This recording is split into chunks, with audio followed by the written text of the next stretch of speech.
સુરેશભાઈ ગોરી જે દલાલ છે અને લાલજી ઢોલા કરીને છે જે સુરતમાં સ્કૂલ ચલાવે છે, શિક્ષક છે અને કહેવાતા એક વડતાલ મંદિરના ખજાનચી તરીકે અમને ઓળખાણ આપેલી હતી. એટલે એને એવું કીધું હતું કે એક જગ્યા છે, જમીનમાં તમારે રોકાણ કરવું હોય તો વળતર તમને સારું મળશે અને જમીનમાં ગુરુકુળ અને સ્કૂલ બનાવી છે. હું પોતે શિક્ષક છું, અમે એની સ્કૂલ પણ સુરત જોયેલી હતી, એ શિક્ષક જ છે. એટલે તમે એ કે સ્વામી પાસે આવો તો તમને વિગતવાર બધી માહિતી આપે. એટલે એ બાબતે અમને અંકલેશ્વર મુકામે માધવપ્રિય સ્વામી, દર્શન સ્વામી, વિજય પ્રકાશ સ્વામી, જેકે સ્વામી, લાલજી ઢોલા, સુરેશ ગોરીએ મુલાકાત કરાવી હતી.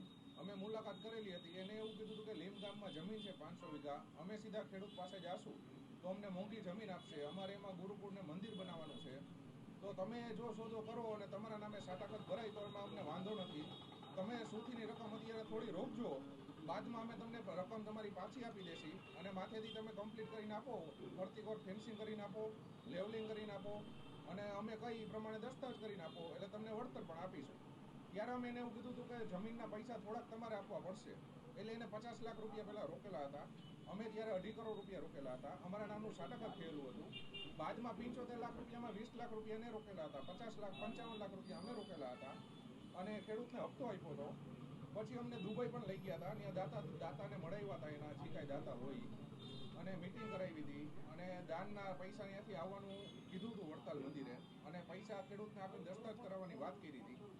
બાદમાં સુરતમાં એક ફરિયાદ થઈ અને છાપામાં આવ્યું દિવ્ય ભાસ્કરમાં કે ડૉક્ટર છે એની સાથે કૌભાંડ થયું છે અને 1.5 કરોડ રૂપિયાનું આખું કૌભાંડ છે, મંદિર બનાવવાનો મામલો છે. એટલે અમને ખબર પડી કે અમારી સાથે પણ આવું થયું હોય એવું લાગે છે, કારણ કે અમારો આરોપી એમાં સેમ હતા આરોપી. એટલે અમે ડૉક્ટરનો કોન્ટેક્ટ કર્યો સુરત. ત્યારે ડૉક્ટર સાહેબ એવું કીધું કે મને નહીં 10 થી 15 જણાના ફોન આવ્યા છે, બધાય સાથે કૌભાંડ થયું છે અને તમારી જમીનમાં 3 સાટાકત થયા છે. એટલે અમને ત્યારે ખબર પડી કે અમારી જેમ અમારી અગાઉ 2 મહિના અગાઉ પણ એક સાટાકત થયું છે, એની પાસેથી 1.5-2 કરોડ રૂપિયા લીધા છે, અમારી પાસેથી પેમેન્ટ લીધું છે અને અમારા 2 મહિના પછી ત્રીજા વ્યક્તિ છે સુનિલભાઈ ડાબી કરીને સુરતમાં, એને પણ સાટાકત કરી આપ્યું છે અને એની પાસેથી પણ 3.5 કરોડ રૂપિયા લીધા છે.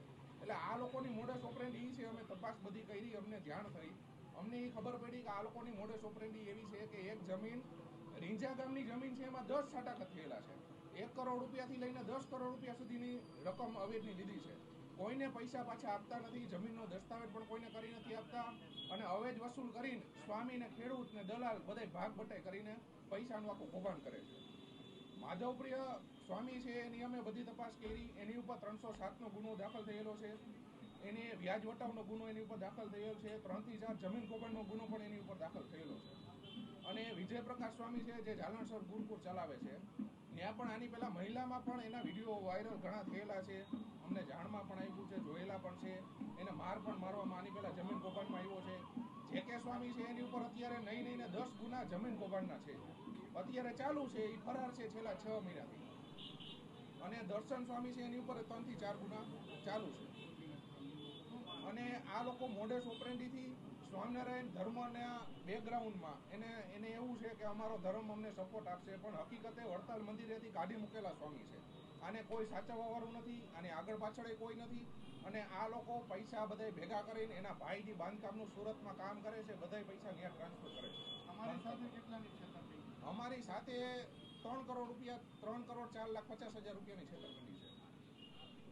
અને અમારી પહેલા જેનું સાટાકત થયું છે એની સાથે 1.5 કરોડનું છે. અમારા પછી જે સાટાકત થયું છે એની પાસે 3.5 કરોડનું કૌભાંડ છે.